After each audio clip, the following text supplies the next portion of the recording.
믿기 어려운 사실이 있습니다. 70년 동안 한 나라가 세계 최강의 군사력을 지녔으면서도 그 힘을 스스로 휘두르지 못했다는 것. 하지만 그건 굴욕의 기록이 아니라 인내의 역사였습니다. 그 나라는 기다렸습니다. 총 대신 기술로, 분노 대신 실력으로 세상 앞에 스스로의 존재를 증명하기 위해 말이죠. 그리고 지금 그 나라는 마침내 누구의 허락도 필요 없는 진짜 독립을 시작했습니다. 에너지에서도 국방에서도 외교에서도 이제는 무기가 아니라 데이터로 협상하고 협박이 아니라 신뢰로 세계를 움직이는 나라. 한 외교학자는 이렇게 말했습니다. 이건 복수가 아니라 복원의 역사다. 70년의 기다림 끝에 대한민국은 마침내 스스로의 이름으로 세상을 설득하기 시작했습니다. 그 놀라운 이야기 지금 시작합니다. 저는 평생 외교사와 전쟁사를 연구해온 사람입니다. 독일 베를린 대학교에서 국제관계학 박사 학위를 받았고 그 후 40년 동안 세계 각국의 권력 구조를 분석하며 살아왔습니다. 전쟁의 원인과 결과, 조약의 이면과 외교 언어의 숨은 의도를 파악하는 것이 제 일이었죠. 숫자와 문장 속에서 진실을 읽어내는 것, 그게 제 전문 분야였습니다. 책상 위에는 늘 각국의 협정문과 연설문이 쌓여 있었고 저는 그 문장들을 해부하듯 분석했습니다. 단어 하나, 쉼표 하나에도 의미가 있다고 믿었으니까요. 그러나 그날만큼은 달랐습니다. 단어 하나의 생각이 멈췄습니다. 아니, 멈춘 게 아니라 뒤집혔다고 해야 맞을 겁니다. 제가 평생 쌓아온 논리가 흔들리기 시작했던 순간이었습니다. 베를린 국제안보포럼의 회의실, 공기는 무겁고 냉정했습니다. 회의실 안은 고요했지만 긴장감으로 가득했죠. 각국의 전문가들이 한국 대통령의 연설문을 실시간으로 분석하고 있었습니다. 프랑스의 군사전략가는 안경을 고쳤으며 화면을 응시했고 미국의 외교정책 고문은 메모를 빼곡히 적어 내려갔습니다. 일본의 안보분석관은 팔짱을 낀 채 표정을 굳히고 있었죠. 저 역시 습관처럼 문장의 구조와 외교적 톤을 해석하고 있었습니다. 주어와 서술어의 배치, 조동사의 선택, 문장 끝에 어조까지 모든 것이 의미를 담고 있었으니까요. 외교 문서란 그런 겁니다. 한 단어가 전쟁을 막기도 하고 한 문장이 동맹을 깨뜨리기도 하죠. 그런데 두 번째 단락에서 낯선 단어 하나가 제 시선을 붙잡았습니다. 우리는 작전 통제권을 환수하는 것이 아니라 회복하는 것입니다. 순간 숨이 멎는 듯 했습니다. 제 손가락이 마우스 위에서 멈췄고 심장이 이상하게 두근거렸습니다. 주변 소음이 사라지고 오직 그 문장만이 제 시야를 채웠습니다. 보통 이런 연설에서 쓰이는 표현은 환수 혹은 자율 확보입니다. 정치적으로 강한 의지를 표현하거나 때로는 협상의 여지를 남기는 표현들이죠. 주권을 되찾는다. 권리를 되돌려받는다. 그런 식의 공격적이거나 방어적인 언어 말입니다. 그러나 그는 회복이라는 단어를 사용했습니다. 그 안에는 투쟁의 냄새가 없었습니다. 대신 오랜 세월을 견딘 자의 품격이 깃들어 있었습니다. 마치 잃어버린 것을 되찾는 게 아니라 원래 있어야 할 자리로 돌아간다는 느낌이었죠. 저는 통역 자막을 다시 확인했습니다. 혹시 번역 과정에서 뉘앙스가 달라진 건 아닐까 싶었죠. 하지만 오역이 아니었습니다. 한국어 원문에도 분명히 회복이라고 적혀 있었습니다. 빼앗긴 것을 되찾는다는 의미의 환수도 잃어버린 것을 되가져온다는 의미의 탈환도 아니었습니다. 회복. 그 단어는 의도적이었죠. 누군가 신중하게 고른 단어였습니다. 그리고 그 선택 뒤에는 분명한 철학이 있었습니다. 그때 깨달았습니다. 이건 단순한 언어 선택이 아니라 하나의 선언이었습니다. 그는 힘의 환수가 아니라 존엄의 회복을 말하고 있었습니다. 빼앗긴 권리를 되찾는 게 아니라 원래 가지고 있던 정체성을 되살리는 거였죠. 저는 40년 동안 세계의 질서를 힘의 논리로 설명해왔습니다. 강한 자가 약한 자를 지배하고 승자가 패자의 운명을 결정하는 구조. 그게 국제사회의 냉혹한 현실이라고 믿었습니다. 모든 조약과 협정은 결국 힘의 균형을 반영한 것이고 외교 언어는 그 힘을 포장하는 수단에 불과하다고 생각했죠. 제 논문들은 모두 그 전제 위에 세워져 있었습니다. 국가는 이익을 위해 움직이고 약한 나라는 강한 나라에 의존할 수밖에 없다고요. 그러나 지금 제 눈앞에 이 문장은 그 논리를 무너뜨리고 있었습니다. 한 나라가 총칼이 아닌 언어로 질서를 다시 쓰고 있었죠. 힘이 아니라 품위로, 압력이 아니라 원칙으로 세상에 말을 걸고 있었습니다. 주변의 분석가들은 여전히 숫자와 조항을 정리하고 있었습니다. 누군가는 군사비 지출을 계산하고 누군가는 동맹 조약의 문구를 대조하고 있었습니다. 프랑스 대표는 미국 측과 조용히 속삭이며 무언가를 확인했고 영국 대표는 자료를 넘기며 고개를 저었습니다. 모두가 바쁘게 움직였지만 정작 그 단어의 무게를 느낀 사람은 없어 보였습니다. 하지만 제 머릿속엔 오직 한 단어만 맴돌았습니다. 회복. 그 단어는 묵직한 금속이 부딪히는 소리처럼 제 마음을 울렸습니다. 왜 환수가 아니라 회복일까? 그 질문 하나가 머릿속에서 떠나지 않았습니다. 저는 노트에 그 단어를 적었습니다. 그리고 그 옆에 물음표를 여러 개 그렸습니다. 창밖에 겨울 하늘은 흐렸습니다. 짙은 구름 아래로 비행기 한 대가 지나가고 있었습니다. 그 날개 위에 자유라는 단어가 겹쳐 보였습니다. 저는 문득 생각했습니다. 자유란 무엇일까?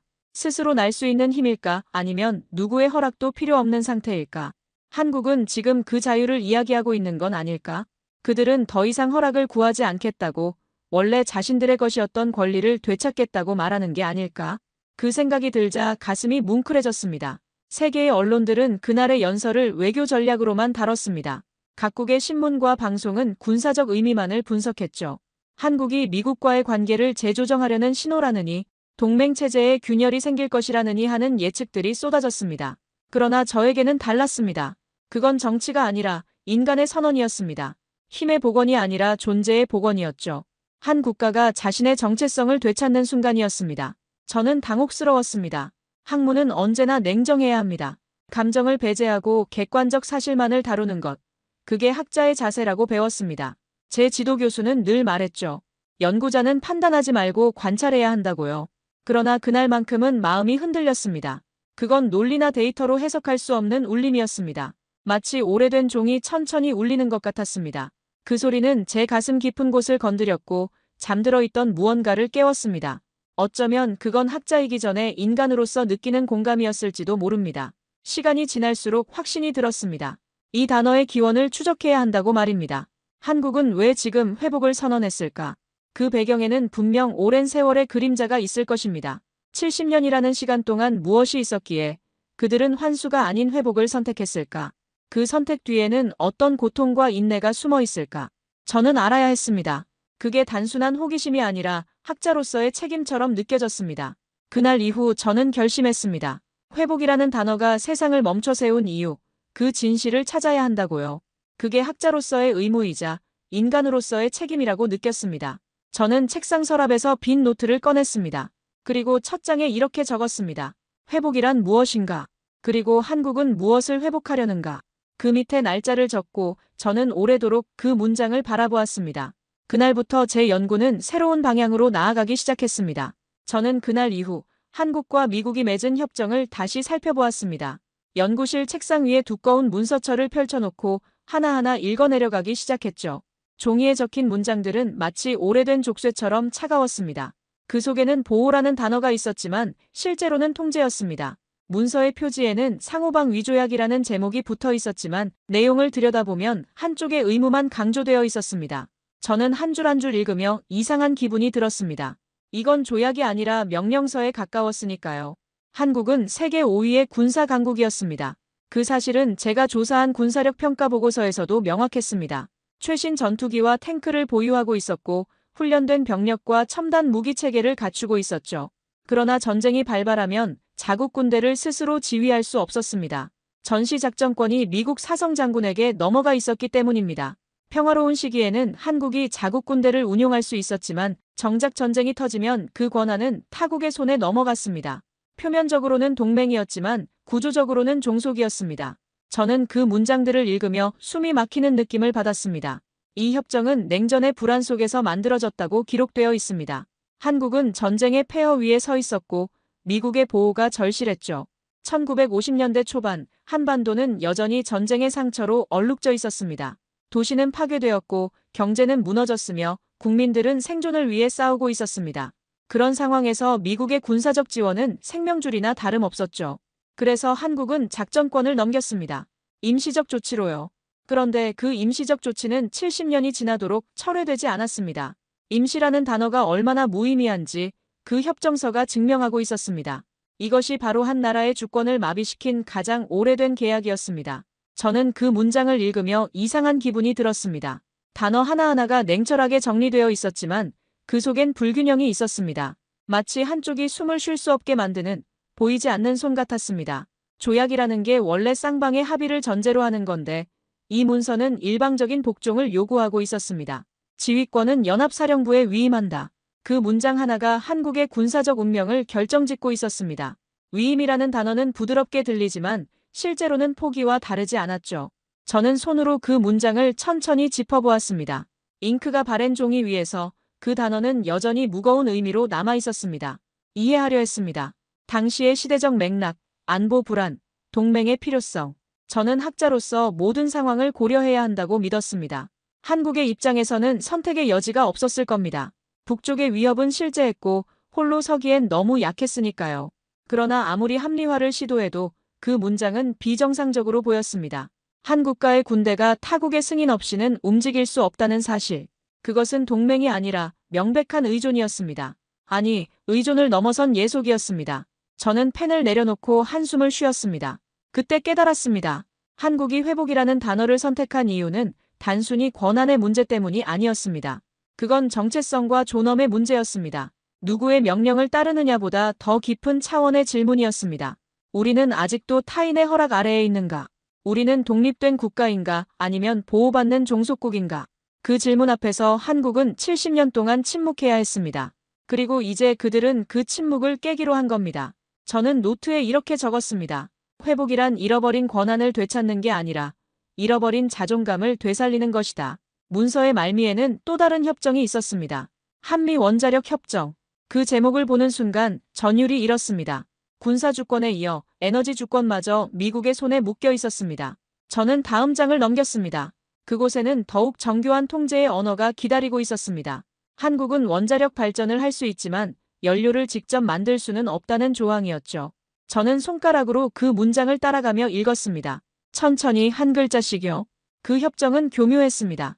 안전을 위한 기술 협력이라는 이름으로 시작했지만 그 속엔 철저한 통제 조항이 숨어 있었습니다. 한국은 원자력 발전을 할 수 있지만 연료를 직접 농축할 수 없었습니다. 사용 후 핵연료를 재처리하는 것도 금지되어 있었습니다. 모든 과정은 미국의 사전 승인이 필요했죠. 다시 말해 심장을 움직이되 피를 스스로 만들 수는 없는 구조였습니다. 이 얼마나 정교한 속박입니까? 군사와 에너지, 두 개의 동맥을 한꺼번에 쥔 손. 그 손은 70년 동안 단 한 번도 한국의 목을 놓아준 적이 없었습니다. 저는 분노와 동시에 경외를 느꼈습니다. 이런 제약 속에서도 한국은 세계 10위의 경제 강국으로 성장했습니다. 그건 기적이었습니다. 속박당한 상태에서 스스로를 일으킨 나라. 이건 단순한 발전이 아니라 생존의 역사였습니다. 저는 한국의 경제 성장률 그래프를 꺼내 협정서 옆에 놓았습니다. 두 문서를 나란히 보니 더욱 선명해졌습니다. 한쪽에는 족쇄가, 다른 한쪽에는 성장이 있었습니다. 그들은 족쇄를 차고도 달렸던 겁니다. 그러나 이제 상황은 달라졌습니다. 한국은 더 이상 70년 전의 나라가 아니었습니다. 그들의 기술력은 미국과 나란히 설 정도로 성장했습니다. 반도체, 조선, 자동차 모든 분야에서 세계 최고 수준에 도달했죠. 이제 보호는 명분을 잃었고 종속은 불필요해졌습니다. 한국은 스스로 서 있을 힘을 갖추었으니까요. 저는 최신 기술 보고서를 펼쳐보았습니다. 한국의 원전 기술은 이미 세계 최고 수준이었습니다. 그런 나라가 왜 아직도 연료 생산의 허락을 구해야 하는 걸까요? 그럼에도 불구하고 미국은 여전히 그 손을 놓지 않았습니다. 그들은 말합니다. 동맹은 신뢰 위에 세워진다. 하지만 저는 그렇게 생각하지 않습니다. 신뢰란 서로가 동등할 때만 성립합니다. 한쪽이 허락하고 다른 한쪽이 승인받는 관계는 신뢰가 아니라 예속입니다. 진정한 동맹이라면 상대의 성장을 인정하고 독립을 존중해야 하는 게 아닐까요? 저는 그렇게 믿었습니다. 저는 서류를 덮고 창밖을 바라보았습니다.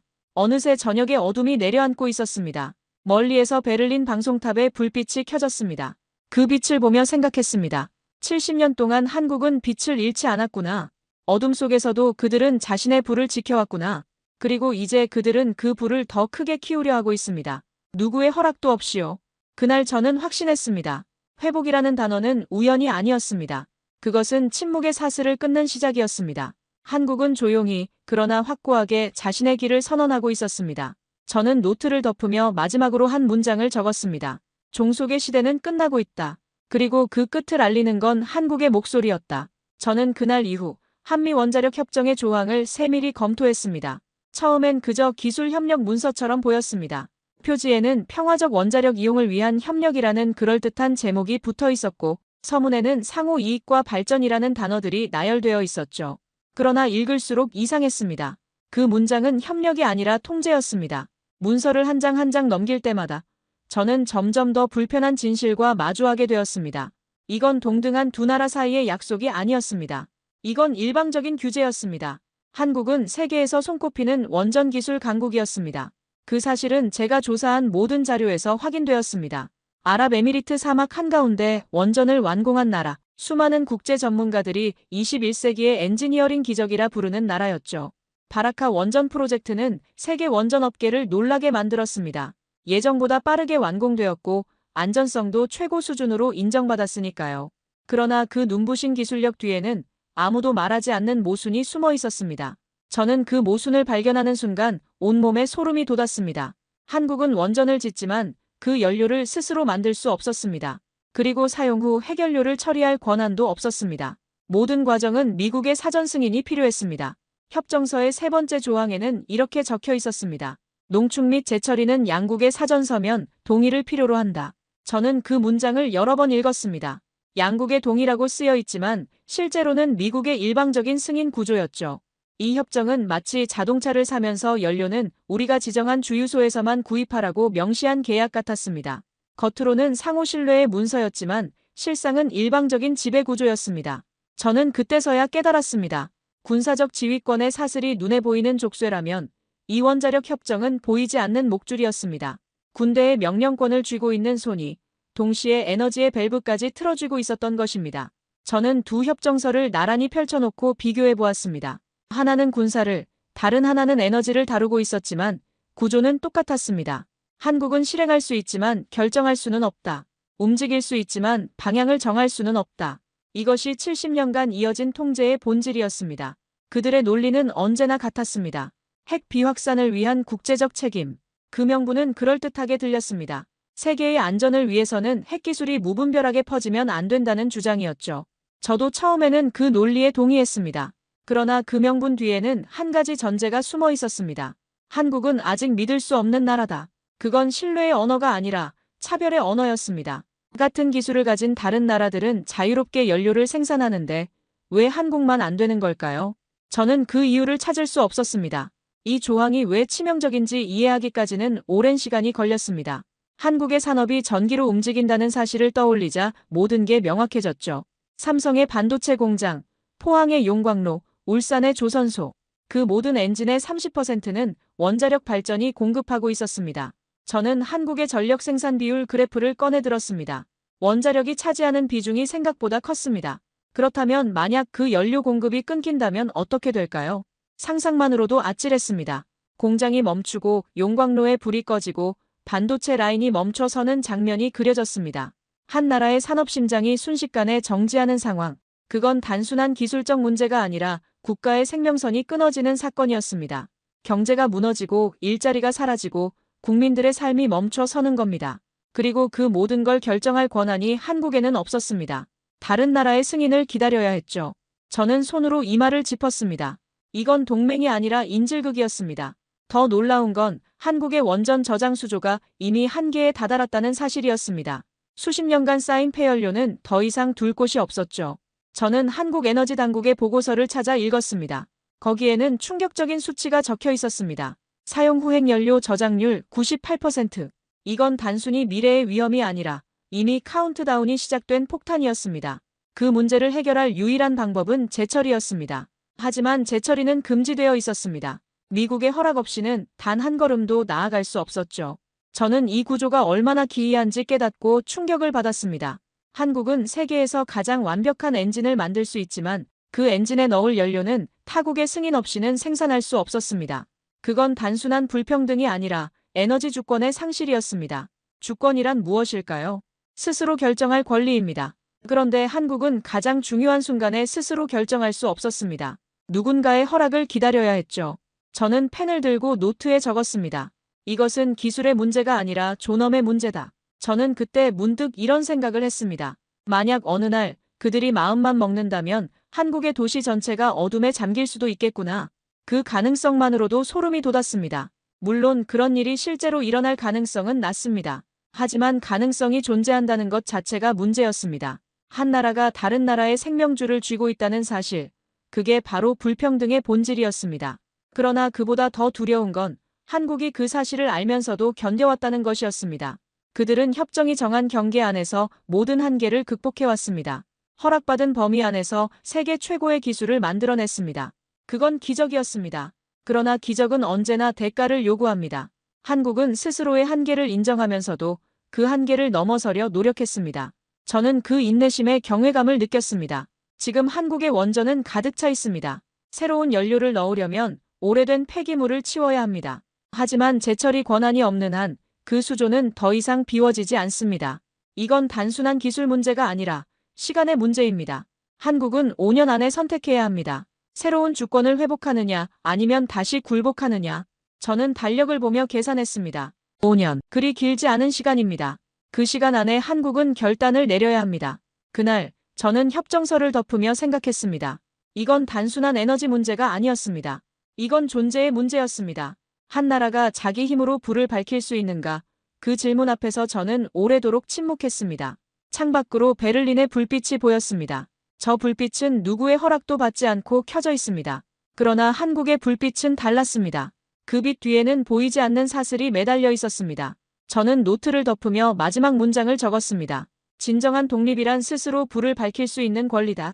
그날 밤 저는 한국의 에너지 통계국 보고서를 한 줄씩 읽어내려갔습니다.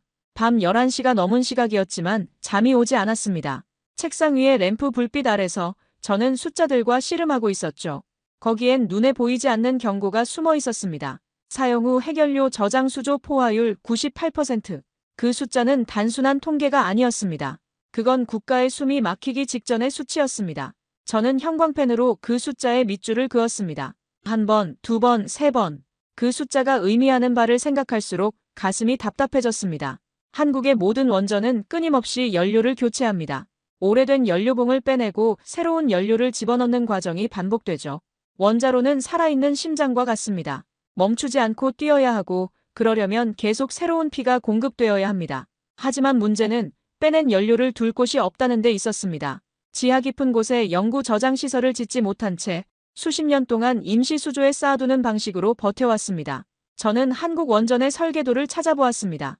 각 원전마다 임시 저장 수조가 있었고 그 안에는 수백 개의 연료봉이 차곡차곡 쌓여 있었습니다. 마치 시한폭탄처럼요. 그 수조는 이제 한계에 다다랐습니다. 전문가들은 5년 이내 포화라고 말했습니다. 그 말은 단 한 기의 원전이라도 멈추면 국가 전력의 30%가 동시에 꺼질 수 있다는 뜻이었습니다. 저는 소름이 돋았습니다. 한국의 불빛이 꺼진다는 상상만으로도 도시의 숨소리가 멎는 듯했죠.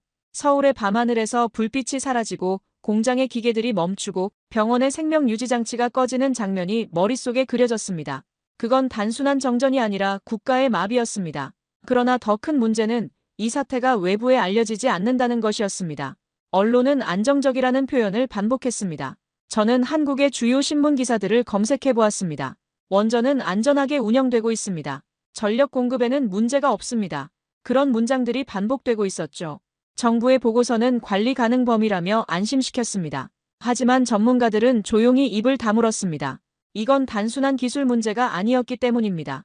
그들은 알고 있었습니다. 이 위기의 근본이 기술이 아니라 정치라는 사실을요. 저는 한국의 원자력 전문가 몇 명에게 이메일을 보냈습니다. 그러나 돌아온 답변은 모두 조심스러웠습니다. 민감한 사안이라 공개적으로 말하기 어렵다는 내용이었죠. 한국은 재처리를 하고 싶어도 할 수 없었습니다.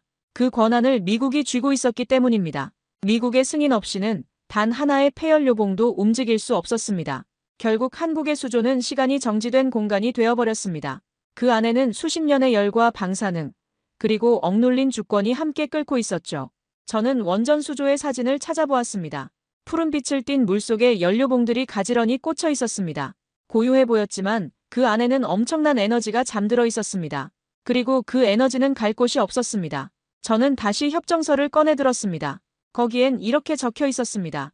양국의 동의 없이 핵연료의 재처리 또는 농축을 수행하지 않는다.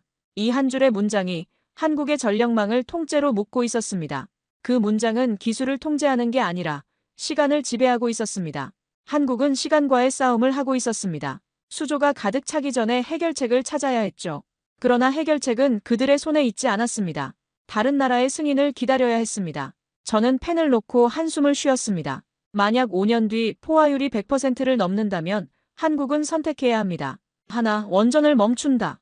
둘, 불법적으로 재처리를 시도한다. 셋. 미국의 허락을 다시 구한다. 세 가지 중 어느 것도 자존심을 지키는 선택은 아니었습니다. 원전을 멈추면 경제가 흔들립니다. 불법 재처리를 하면 국제사회의 제재를 받습니다. 허락을 구하면 또다시 종속을 인정하는 꼴이 됩니다. 이건 더 이상 에너지의 문제가 아니었습니다. 이건 국가의 존엄과 직결된 질문이었습니다. 저는 노트에 세 가지 선택지를 적고 각각의 결과를 예측해 보았습니다. 어느 것도 좋은 결과로 이어지지 않았습니다. 저는 그날 밤 서울의 위성사진을 꺼냈습니다. 한반도 남쪽이 유난히 밝게 빛나고 있었습니다. 도시의 불빛이 바다를 따라 이어지고 섬까지 이어진 빛의 선이 하나의 생명체처럼 보였습니다. 그 빛이 꺼진다면 단지 전기가 사라지는 게 아닙니다. 그건 한국이라는 존재의 증거가 사라지는 일이었습니다. 저는 화면을 확대해서 서울을 자세히 들여다보았습니다. 강남의 고층 빌딩들, 한강을 가로지르는 다리들, 그 모든 것이 빛으로 연결되어 있었습니다. 그 빛이 한순간에 사라진다는 건 상상하기 힘든 일이었습니다. 그때였습니다. 한 통의 전화가 걸려왔습니다. 워싱턴의 제 동료 에너지 안보 자문관이었습니다. 그는 낮은 목소리로 말했습니다. 라인하르트, 조용히 들으세요. 백악관 내부에서 에너지 셧다운 시나리오가 논의되고 있습니다. 저는 숨을 삼켰습니다. 셧다운 시나리오라니 농담이겠죠. 그는 잠시 침묵했습니다. 수화기 너머로 그의 숨소리가 들렸습니다. 그리고 한마디로 대답했습니다. 한국이 재처리 허가를 요구하면 정상적 대응을 검토하자는 의견이 나왔습니다. 정상적 대응. 그 단어는 너무도 익숙했습니다. 그건 외교 문서에서 항상 제재의 완곡한 표현으로 쓰였습니다. 경제 제재, 기술 협력 중단, 동맹 관계 재검토. 그런 것들을 정상적 대응이라고 부르죠. 저는 전율했습니다. 그들은 다시 같은 손으로 밸브를 쥐려 하고 있었습니다. 70년 전 군사주권을 묶었던 그 손이 이제는 한국의 빛까지 움켜쥐려 하고 있었던 것입니다. 저는 전화를 끊고 한참 동안 멍하니 앉아 있었습니다. 창밖의 베를린 밤거리는 여전히 평화로웠습니다. 그러나 제 마음속은 폭풍이 몰아치고 있었습니다. 그 순간 저는 확신했습니다. 이건 단순한 에너지 문제가 아니었습니다. 이건 제2의 종속계약이었습니다. 한국은 군사주권을 빼앗긴 채 70년을 버텼습니다. 그리고 이제 에너지 주권마저 위협받고 있었습니다. 저는 노트를 펼쳐 급하게 글을 적어 내려갔습니다. 이건 기록되어야 합니다. 이 진실은 세상에 알려져야 합니다. 저는 그날 밤 새벽까지 글을 썼습니다. 제목은 이렇게 정했습니다. 보이지 않는 사슬, 한국의 에너지 위기와 주권의 문제. 그리고 그 글의 마지막 문장은 이랬습니다. 한 나라의 불을 끌 권리는 누구에게도 없다. 그날 아침 연구소의 경보음이 울렸습니다. 긴급회의 소집. 저는 서둘러 옷을 입고 연구소로 향했습니다. 평소보다 이른 시각이었지만 복도는 이미 사람들로 붐볐습니다. 모니터에는 단 하나의 국가명이 떠 있었습니다. 대한민국. 저는 회의실 문을 열고 들어갔습니다. 그곳에는 이미 10여 명의 동료들이 모여 있었고 모두 심각한 표정으로 화면을 응시하고 있었습니다. 무슨 일인지 물어보기도 전에 한 동료가 저를 향해 손짓했습니다. 이거 봐요. 한국이 뭔가 발표했어요. 에너지위원회 공동망을 통해 한국산업부가 새로운 데이터셋을 공개했다는 속보가 들어왔습니다. 제목은 2025 국가 에너지 자립 보고서. 저는 자리에 앉아 화면을 들여다보았습니다. 보고서의 첫 줄은 이렇게 시작했습니다. 대한민국은 자국 내 원자력 에너지 효율 97% 자립을 달성했습니다. 순간 연구실 전체가 조용해졌습니다. 97%라니 오타겠지. 한 동료가 중얼거렸습니다. 저도 처음엔 그렇게 생각했습니다. 그러나 곧 국제망을 통해 실시간으로 열리는 한국의 기자회견 장면이 전송되었습니다. 화면 속 한국의 장관은 담담하게 말했습니다. 우리는 에너지를 수입하지 않고도 자국 기술로 안정적인 전력 공급 체계를 유지할 수 있습니다. 그 말이 끝나자 제 심장은 이상하게 요동쳤습니다. 그건 정치적 구호가 아니었습니다. 데이터가 뒷받침하고 있었죠. 화면에는 각종 그래프와 수치들이 떠올랐습니다. 전력망 효율, 원전 가동률, 에너지 자립도. 모든 수치가 놀라울 정도로 높았습니다. 저는 눈을 비비며 다시 화면을 확인했습니다. 이건 꿈이 아니었습니다. 한국의 전력망 효율은 99.8%, 원전 평균 가동률은 92%에 달했습니다. 이 수치는 유럽 전체 평균의 2배였습니다. 저는 옆에 앉은 독일 동료를 쳐다보았습니다. 그는 입을 벌린 채 화면을 바라보고 있었죠. 독일의 원전 가동률은 70%도 안 됩니다. 게다가 그들은 사용 후 핵연료의 95%를 재활용 가능한 상태로 건식 저장 중이었습니다. 이건 저희 독일이 포기한 기술이었습니다. 말도 안 돼. 그 기술은 안전성 확보가 불가능했잖아. 연구팀장이 속삭였습니다. 하지만 화면 속 데이터는 너무나 명확했습니다. 한국은 냉각제를 단 한 방울도 외국에 의존하지 않는 자체 순환형 구조를 완성한 것이었습니다. 저는 마우스를 움직여 확대했습니다. 그곳엔 신형 한국 원전 1400이라는 표기가 있었습니다. 아랍에미리트 바라카 원전에 수출된 동일 모델이었죠. 그러나 이번엔 수출용이 아니라 자국 독립형 운용 모델. 그건 단순한 기술이 아니라 선언이었습니다. 우리는 더 이상 당신들의 허락이 필요 없다는 선언 말입니다. 저는 심호흡을 했습니다. 이건 예상하지 못한 일이었습니다. 저는 생각했습니다. 이건 새로운 형태의 독립이다. 국가가 무기를 들지 않고도 에너지로 주권을 회복하는 방식 말입니다. 군사력으로 위협하지 않고 외교적 압박도 하지 않은 채 그저 데이터로 증명하는 방식. 이건 21세기의 새로운 독립 선언이었습니다. 저는 노트북을 열어보고서 원문을 다운로드하기 시작했습니다. 이건 반드시 자세히 분석해야 했습니다. 회의실 안에 다른 동료들도 같은 생각인 듯 보였습니다. 모두가 바쁘게 자료를 내려받고 있었죠. 곧 이메일이 도착했습니다. 송신자는 한국의 에너지안전연구원 부원장이었습니다.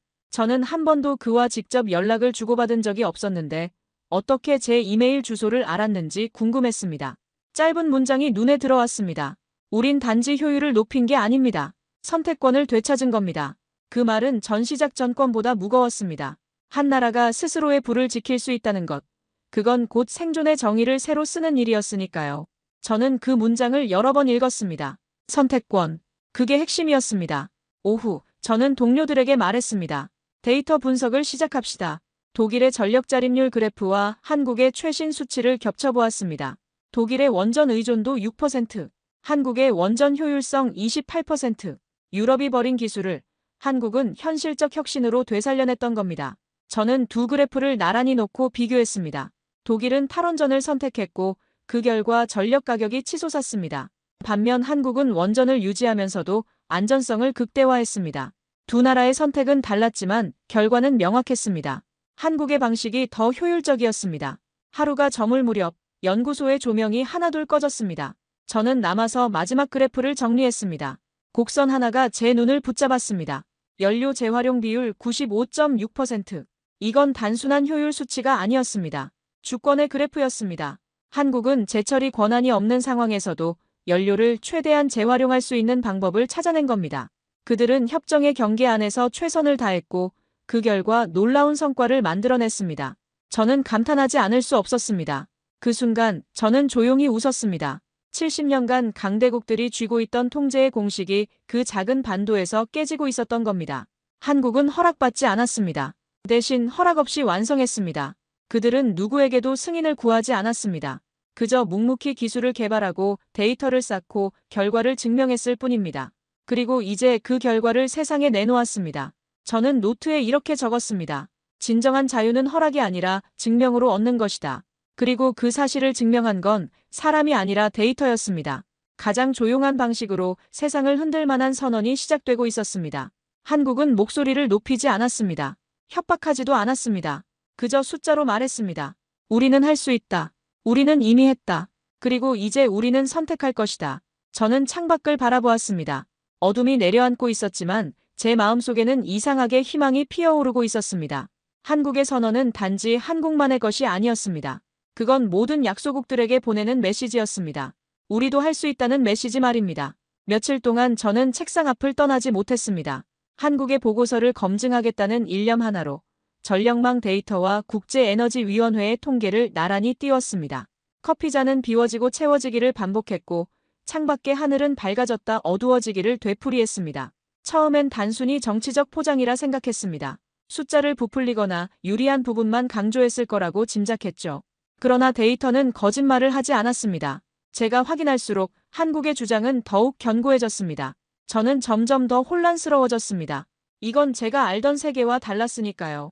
한국의 전력망은 실시간으로 공개되어 있었습니다. 발전소 가동률, 송전 효율, 부하 조정 속도, 그 모든 수치가 시간 단위로 기록되고 있었습니다. 저는 한국전력공사의 공개 데이터베이스에 접속했습니다.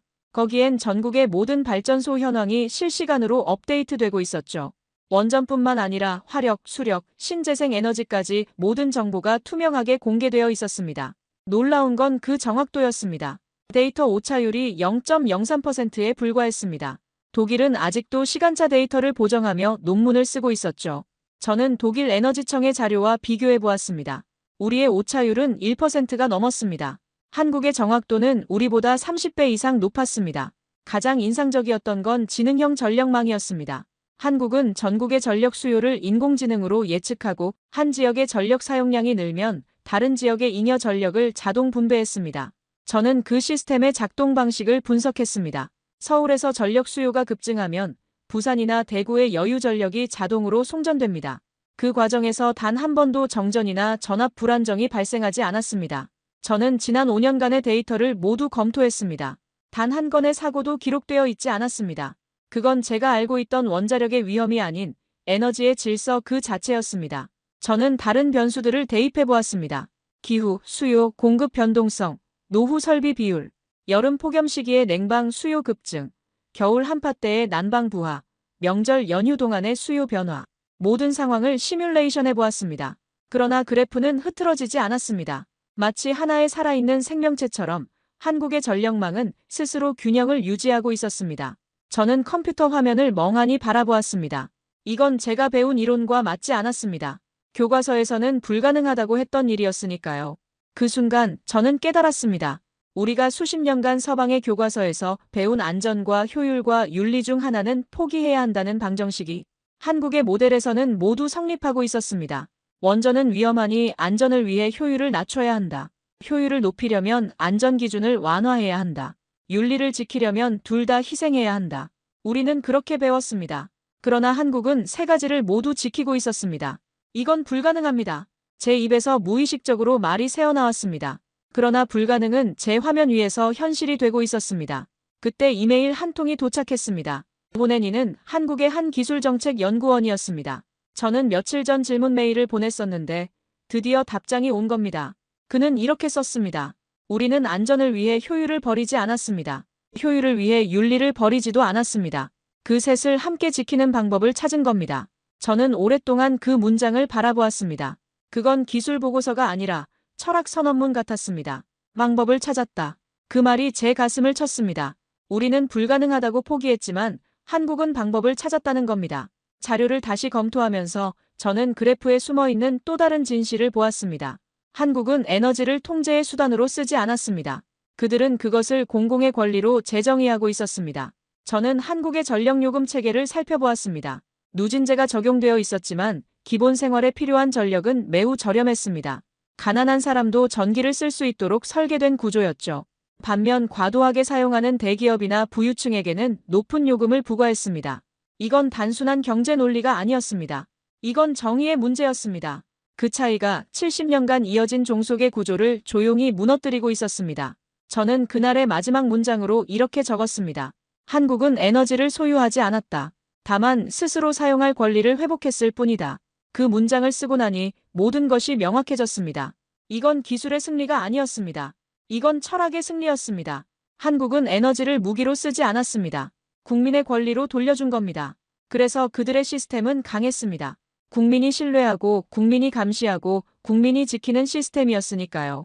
이제 모든 데이터가 하나로 연결되었습니다. 저는 제 보고서 초안의 제목을 입력했습니다. 한국 에너지, 주권 회복의 윤리적 모델. 그리고 천천히 숨을 내쉬었습니다.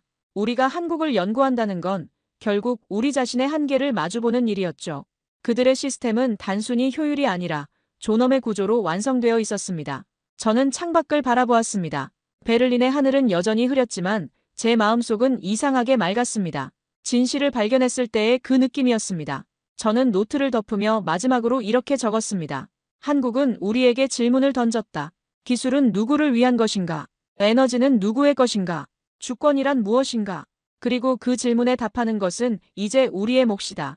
저는 펜을 내려놓고 깊은 한숨을 쉬었습니다. 이 보고서를 발표하면 많은 비판을 받을 겁니다. 동료들은 제가 한국 편을 든다고 할 테고 정부는 불편해할 겁니다. 그러나 저는 학자입니다. 진실을 말해야 합니다. 그게 제 의무니까요. 발표 당일 베를린 국제에너지 포럼의 대강당은 숨막히게 조용했습니다. 세계 각국의 대표단과 학자들이 모인 자리였죠. 프랑스, 영국, 미국, 일본, 그리고 독일의 에너지 정책 담당자들이 모두 자리를 채우고 있었습니다. 저는 단상 위에 섰습니다. 수십 년간 데이터로만 대화해온 사람이었지만 그날만큼은 제 목소리로 세상에 말을 걸어야 했습니다. 손에는 땀이 배어났고 심장은 빠르게 뛰었습니다. 그러나 저는 후회하지 않았습니다. 이건 해야 할 일이었으니까요. 저는 마이크 앞에 서서 천천히 입을 열었습니다. 신사숙녀 여러분, 오늘 저는 한 가지 오류를 보고하려 합니다. 모두가 시선을 들었습니다. 그 오류란 단어 하나로 공기가 바뀌었죠. 회의장이 술렁이기 시작했습니다. 오류라니, 무슨 오류를 말하는 거지? 누군가 옆 사람에게 속삭였습니다. 저는 슬라이드를 넘겼습니다. 화면에는 한국의 전력망 구조가 떠 있었습니다. 복잡한 선들이 한반도를 가로지르며 하나의 그물망을 이루고 있었죠. 저는 침착하게 말을 이었습니다. 우리는 지난 수십 년간 에너지 주권을 경제력, 자원, 그리고 정치적 영향력의 문제로만 보았습니다. 그러나 이 모델은 한 나라를 설명하지 못합니다. 그 순간 스크린 위의 그래프가 변했습니다. 전력 효율, 안전도, 윤리지수, 세 개의 곡선이 완벽하게 겹쳤습니다. 저는 일부러 천천히 그래프를 보여주었습니다. 사람들이 그 의미를 이해할 시간을 주기 위해서였죠. 그 아래에는 한국의 방정식이라는 문장이 떠 있었습니다. 이건 단순한 기술 데이터가 아닙니다. 이건 철학의 구조입니다. 객석이 웅성거렸습니다. 몇몇은 고개를 갸우뚱했고 몇몇은 메모를 시작했습니다. 저는 침착하게 말을 이었습니다. 한국은 에너지를 통제의 도구로 사용하지 않았습니다. 그들은 시민이 안전하게 쓸 수 있는 권리로서 에너지를 설계했습니다. 그리고 그 결과 에너지 효율과 윤리의 상충 방정식이 무너졌습니다.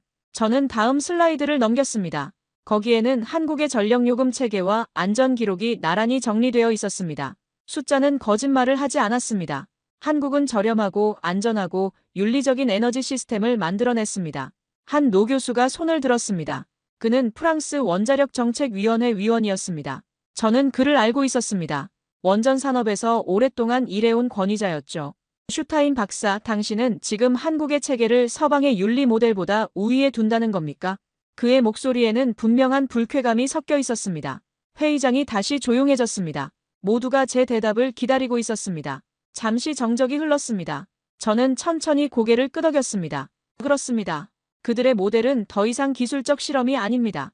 그건 국가의 성숙한 책임감이 만든 결과입니다. 순간 회의장 공기가 묘하게 달라졌습니다. 누군가는 박수를 쳤고 누군가는 조용히 메모를 멈췄습니다. 그리고 몇몇은 노골적인 불쾌함을 감추지 못했습니다. 미국 대표단 중 한 명은 팔짱을 끼고 뒤로 기댔습니다.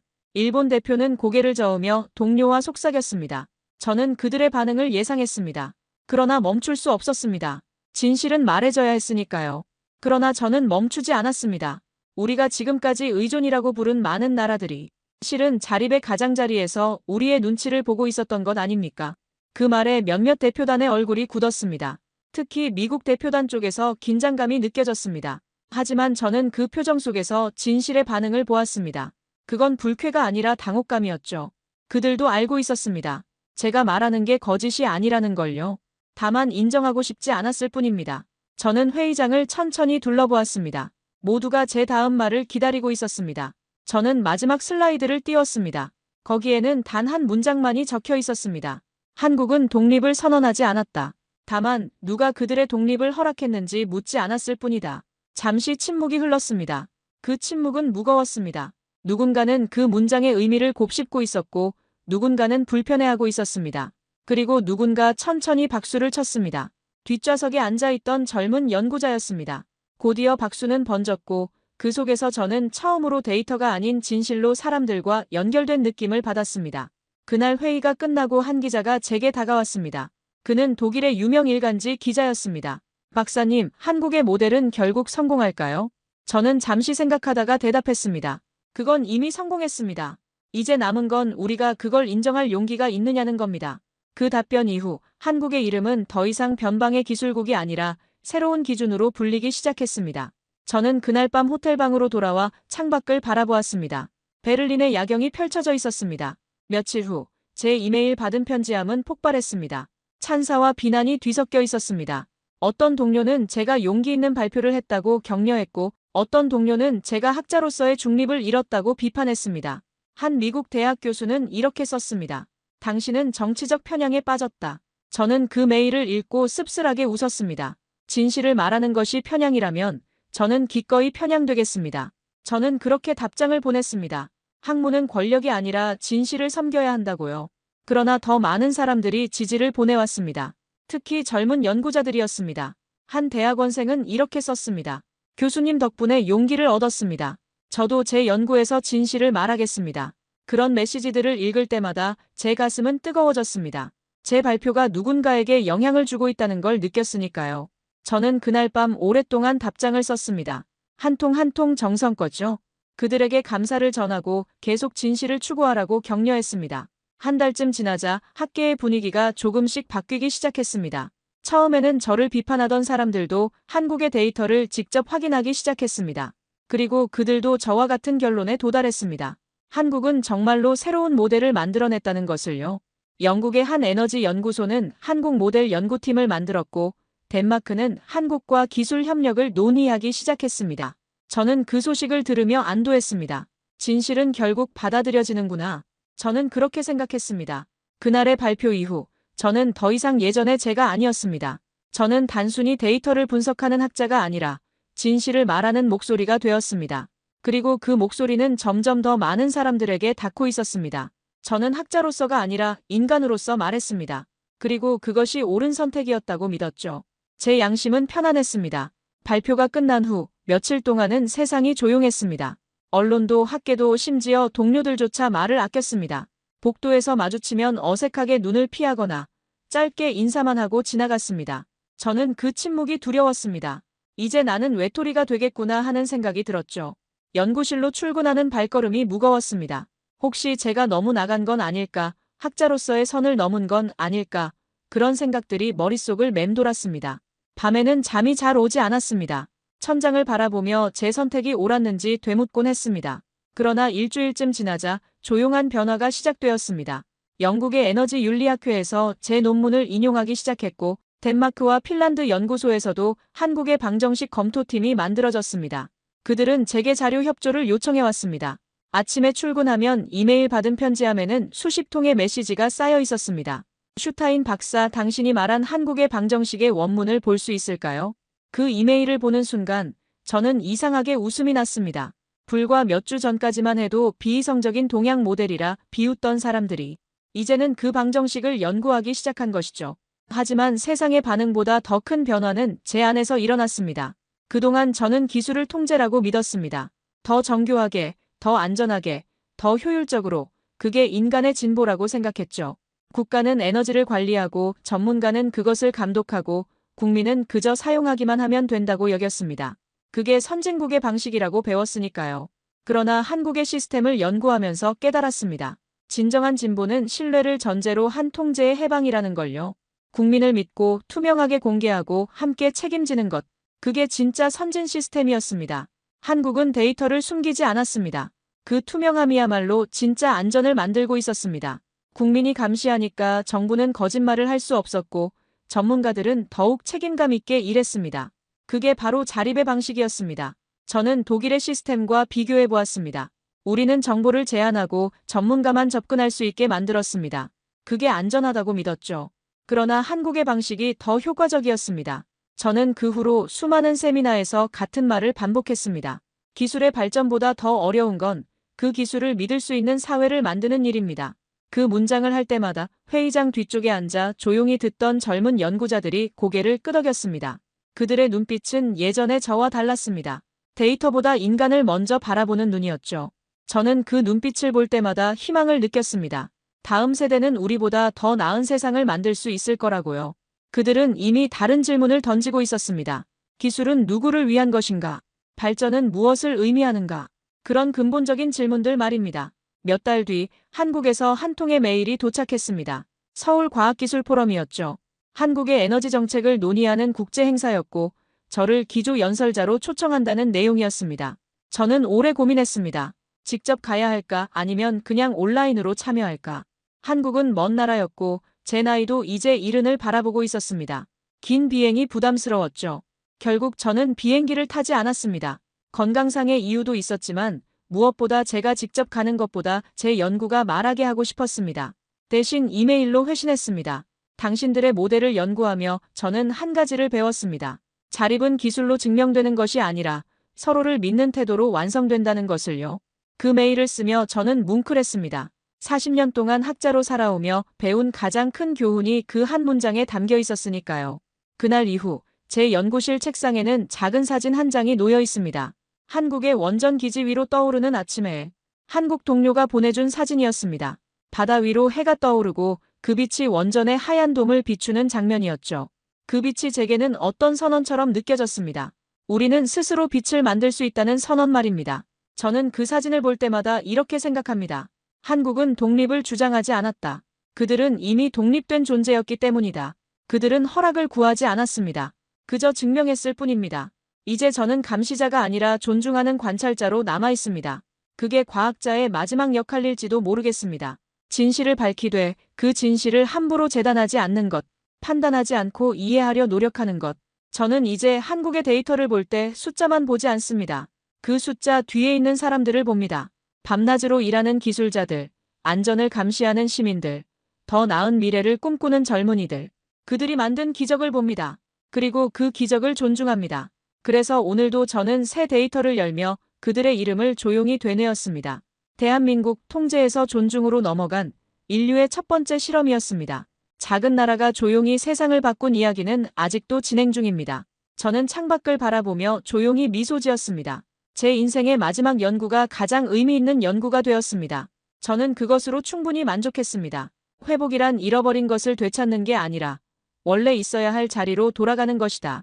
한국은 그 길을 찾은 것입니다. 오늘 사연에 대한 여러분의 생각을 댓글로 남겨주세요. 여러분 주변에 감동적이거나 재미있는 실제 사연들을 제보받고 있으니 언제든 저희 공식 메일로 제보해주세요. 오늘 들려드린 사연에 공감하셨다면 구독과 좋아요 눌러주시고 주변 분들과도 공유해주세요.